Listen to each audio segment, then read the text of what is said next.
Attention, we're going to get started. Welcome to the Reason and Rationality Oral Exam Competition final round. We're excited that you're all here.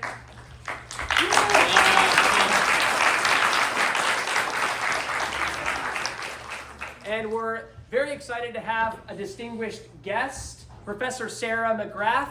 Sarah is a philosophy professor here at Princeton University. She's going to be examining the finalists. So each finalist is going to be examined for 20 minutes. We'll have a 5-minute break in between presentations. If you would like to exit the room during those breaks, that's fine, but just know that you won't be able to enter the room during any of the exams. So if you want to come back in for the next exam, just make sure you're not gone for longer than 5 minutes. Okay? So your finalists are, I know their first names. I just realized I don't know all of your last names. Okay.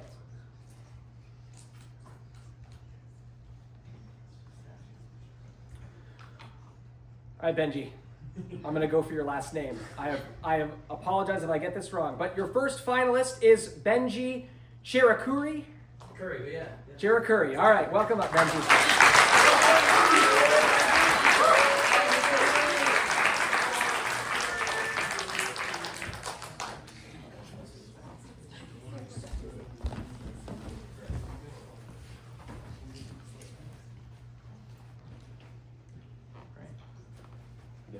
Yeah, you can begin whenever. Yep, I'll start the timer as soon as you begin.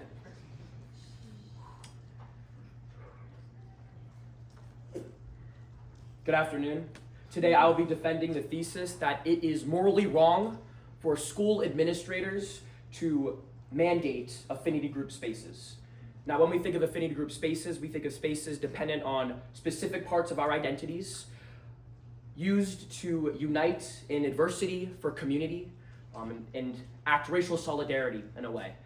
Now, I'm going to argue that those are good things inherently, but they are only instrumentally valuable and not intrinsically valuable. For example, if you are someone facing racial solidarity, if you're a part of a specific group, fighting extreme oppression in the face of adversity is valuable, and it's instrumentally valuable because you are fighting it off.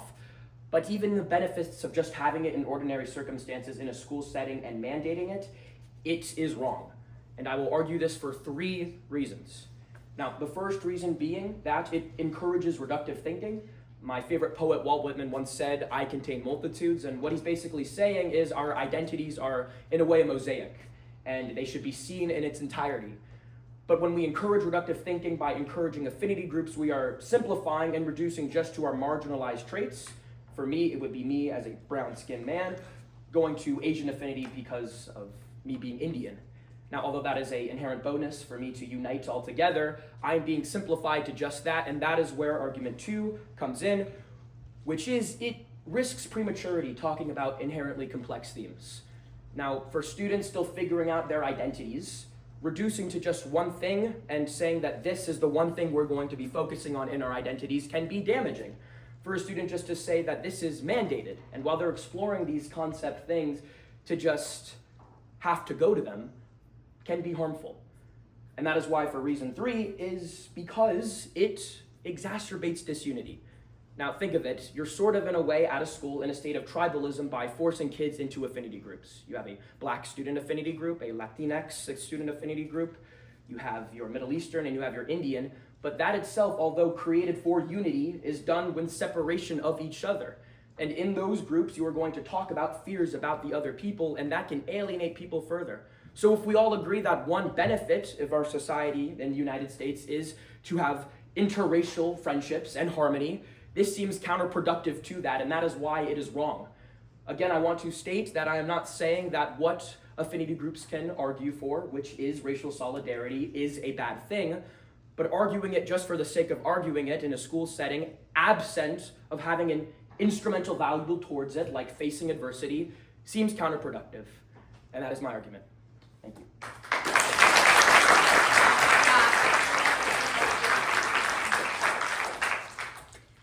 I'll start with a clarificatory question.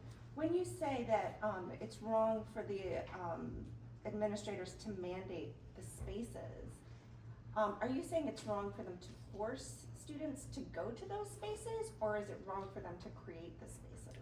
It's a good question. I'm saying mandating a specific time slot to go to said affinity groups. I can speak from my school, for example, that it is a mandated affinity group space. So sorry to interrupt. Your chair is about to fall off. Yeah, that would not be Thank good. you for saving my life. It's okay. Okay, I paused the timer. All right, resume. Sorry, everybody. So when I mean mandated, I mean a group that is required to go to, not that it's like students cannot go. Yeah. So just thinking about some analogies, my children are in high school, some of them, and they're required to do things like take PE. And they don't necessarily want to do that, but just because they have to go to PE class, it doesn't mean that that's like simplifying their thinking or making them focus on just one thing. The curriculum is very diversified. They go to math class, they go to PE, they go to English class, it's all different things. And it seemed like some of your arguments were assuming that if the students had to attend such a thing in one time slot, that would have this effect of making them think about only one thing, but don't they go to lots of different things? So I agree with you, actually. I think we're actually saying the same thing when it comes to, the variety within itself of classes, right? You have your math, you have your science, you have your PE. Those are all essential. And just like how uniting together is essential, I believe that there is a difference. While they are structurally the same argument when it comes to, we should still have these for students and that they won't just be reduced to one thing. The argument is you have to look at the turnout and the people that you're pulling in, right? When you go to PE, I myself, just not by just my physicality, but also just as a artistic person, am not your type of PE guy, but I still go. Not only because it's good for my physical health, but because it is required and it pulls in the different types of people. There are kids who know that they like athletics precisely because they are awarded with the opportunity to go to PE. Now, I'm robbed of this opportunity when I'm just reduced to just one thing by going to a mandated affinity group. It is just pulling in one specific part of my identity and not looking at it. It's very homogenous, unlike a PE setting or an English setting where STEM kids have to go to English kids have to go to math. And that is why they're different. Okay, thanks. And another question is, it seems, so if what you're against is this idea of being required to go to the affinity spaces, it seemed like some of your arguments supported a stronger conclusion than that. So if for example, attending a kind of affinity group leads to further alienation and disunity, it seems like that argument tells against making those spaces available at all, rather than telling against the weaker conclusion that they shouldn't be mandated. So I think the reason that they're different is actually, the mandate does, I think, have stronger emphasis than we might think. By mandating something, it is required, regardless if the student is feeling ready on their own circumstances to attend and explore that part of their identity, there is still a choice being made. But when it comes to a mandation, it robs them of that choice, and it's just looking to one specific part. So I see that, but I thought the third argument said that attending these groups exacerbates the problem of disunity. So it alienates students who are mandated to go to these spaces. But if that's true, shouldn't we just say no affinity group spaces rather than saying no mandated affinity group spaces? It's a good point. My response to that would be, it is considering in a state of tribalism in a way, regardless of it is mandated or not. So I can concede the point that mandation should not be it. But when it comes to affinity groups as a whole, I think you can achieve, to your point, ways of unity without an affinity group setting. I say the opportunity of a affinity group space given the school's, policies and if they want to have it with the intentions. But if they wanted to look past that and trying to solve different ways of creating unity, I would actually agree with you, and I can concede that point, that you can do that without having an affinity group setting. So I want to clarify with my argument that I'm not arguing for the sake of affinity groups so much as I'm arguing for it being mandated. But I think if it comes down to, they're still, like you said, counterproductive. If they're still, alienating people because they're in different groups, I would agree with you on that. But that does seem like a very strong claim, this third argument. As a woman, I sometimes get together with the other women in philosophy some marginalized group, there aren't that many women, and we get together, and it doesn't seem like that narrows my thinking or makes me feel more antagonism toward the men, but it is good to have that space. And so I was just wondering, given the claims that you made in argument 3, would you say actually, you know, as an empirical matter, it's like bad for me to get together with other women in philosophy? No, it's a good point. I mean, you know, we all want to have our spaces, but I would have to argue to some level, yes, it is actually empirically bad if we look at our Constitution, for example. The overturning of Plessy v. Ferguson, separate but equal, couldn't you argue that this case of, you know, exacerbating disunity with races being separated in the name of unity is still separation? So I would argue that that is still a form, you know, what Brown versus Board of Education argued, that you shouldn't have a separate but equal but an intersection. I think this is actually going back in history by, you know, having this separation. So empirically it is bad. So are there empirical studies that show that it's bad for women to get together with other women to talk about like problems that they uniquely face?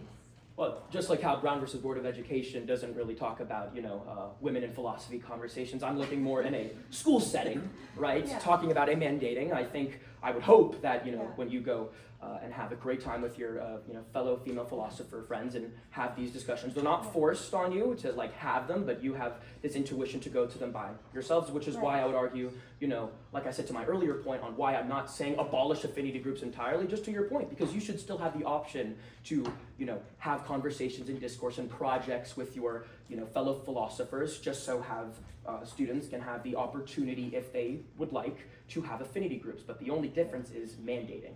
And so do you just, this maybe is an unfair question, but just in general, like, is there a kind of general rule of thumb that you think administrators should have in mind when they decide which things should be mandated?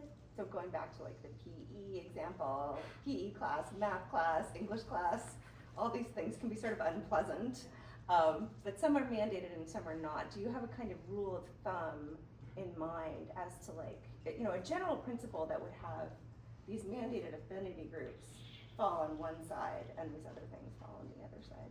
Yes, I do. And I think my rule of thumb comes down to not when to use an affinity group space versus not an affinity group space, but more so what the affinity group space provides. So, for example, if there was a racial reckoning thing that happened, like if we had another thing that created a division within America, like we saw on May 25th, 2020 with the murder of George Floyd, that would want to respond with people of the African American affinity group of a particular place to have this, you know, required space, then yes, that would be it. That would be a good time to have it because it is instrumentally valuable to respond into the face of extreme oppression. Now, obviously, they get subjective of when do we acknowledge what is an extreme fear or what's an extreme thing that causes a place to have these conversations or require them, which is why I say what they're for. So regardless if it's an affinity group meeting or not, or if it's just a, you know, interracial dialogue, having an assembly like we're having right now where people chose to come out, I would say that the discourse is what's essential, and how that takes forms is left up to the schools.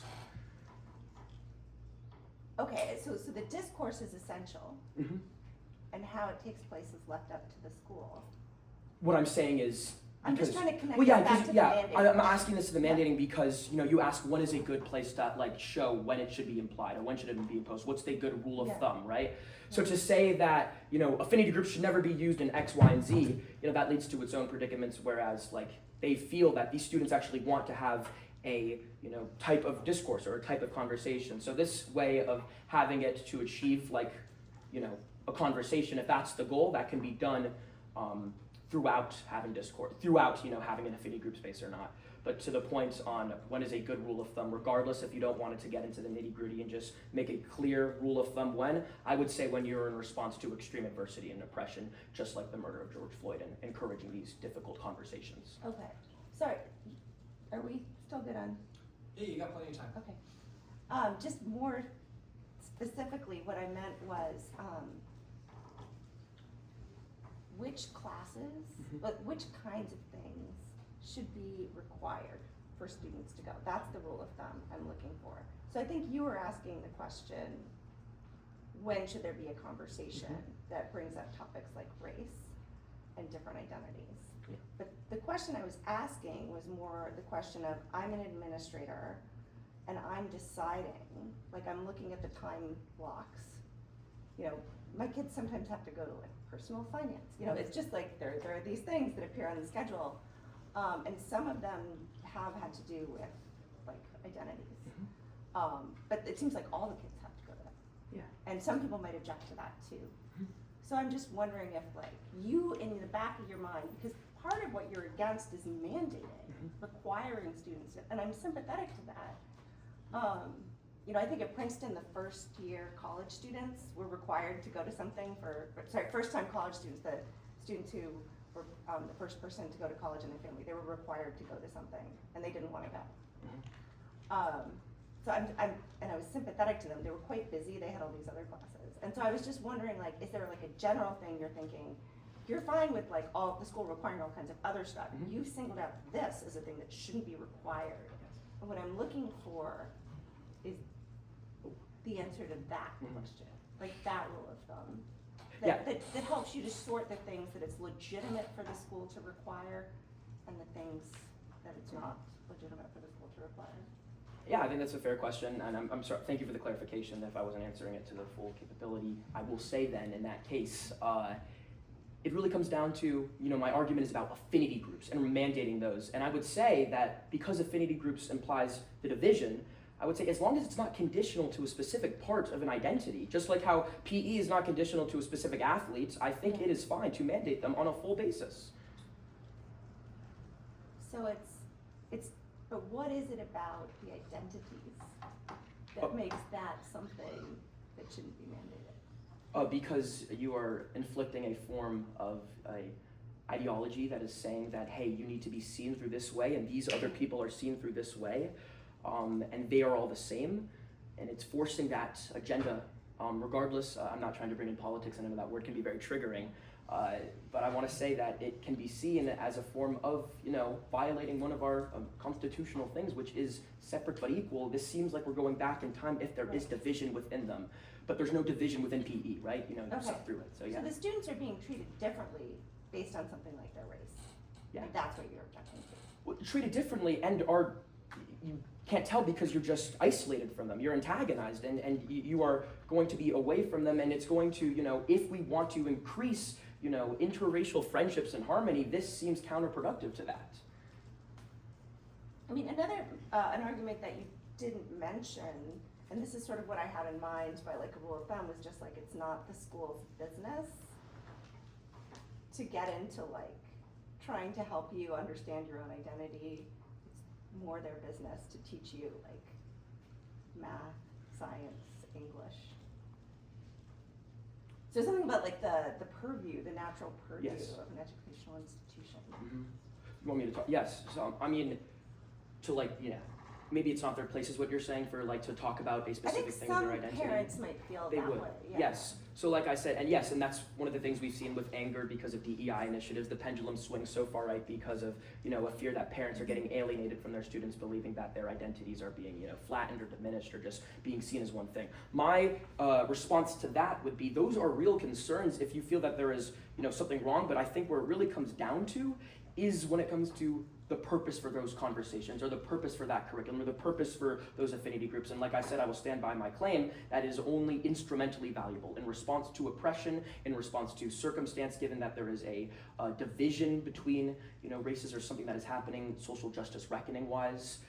That's where it comes down to, and I think that's the rule of thumb if there was actual genuine dehumanization or genuine fears to have, and that should be response instrumentally, but it shouldn't be intrinsically seeked out just for the purpose of seeking it out. Yeah, so that's good. So let me just ask you, can you just remind me again about the role of the instrumentally valuable versus intrinsically valuable distinction? Yeah. And I think that was playing a role in your first argument. Yeah, I'll use it this way. I seek to have a fulfilling life. That is a purpose of mine. I don't seek to have racial solidarity in groups just for the purpose of racial solidarity. I seek to have friends. But this is limiting that. This is actually directly opposing that if it's telling me, hey, in this setting, these are the friends you can have, or here, you were built on this environment and you are seeing as that. So One of them just for having the purpose of it, when it's not, instrumentally but intrinsically seeking out racial solidarity just for its sole purpose, is counterproductive and threatens my other intrinsic values. And I think we can agree all of our intrinsic values of friendship and harmony, if it's, reducing to just one specific type. So can I just say that back to you, that the one problem that you have, that you're bringing out in this first argument, is that getting together with people that are in your same affinity group is not intrinsically valuable. Doing it in a mandated setting is to force students to see it this way. If that is something that they believe is valuable to them, is to meet other people of their identities, like I said for the mandated part, the student can have that initiative if that is what they create, which is why I was flexible in leaving it up to the school on how students are willing to explore their identities. So for the same reason, I would say, it's up to them, but by mandating it, it's not up to them, and it's forcing a particular way to see the agenda, and it's not even letting them figure out what their intrinsic values are if they're being shaped by their environment, which is one specific group of people forced by having these mandated affinity groups. Sorry, just slow down. Tell me again, what is the way in which you're deploying the intrinsic instrumental value Okay. distinction? Just slowly, because it's No. going so fast, I just miss it. I'm sorry. Let me explain. Okay. Would a drawing help?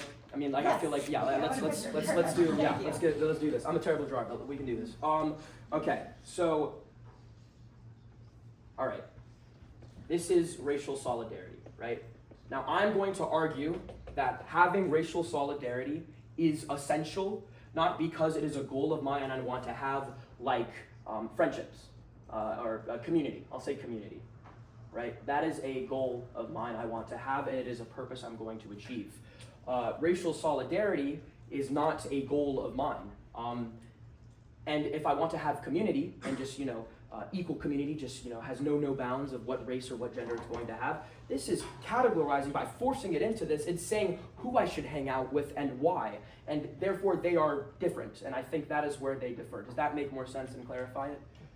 Is community intrinsically valuable and racial solidarity is instrumentally valuable? I'm just trying to put the words intrinsically valuable and Instrumentally, I mean, it is valuable if it's in response to it. Yes, yes. To answer your question, yes. Community and racial solidarity. Community is intrinsically valuable, and this is instrumentally valuable because racial solidarity, like I'm saying, is only essential in the cases where you are trying to combat adversity. And by mandating affinity groups just for the sole purpose, it is not instrumentally valuable because there is no need to have it in the first place. So there's a kind of mistake that the administrators are making. They're thinking of racial solidarity as intrinsically valuable, but really it's just instrumentally. Just Is that right? instrumentally, correct. Yeah. Okay. That's what I believe. That is time. Great. Thank you.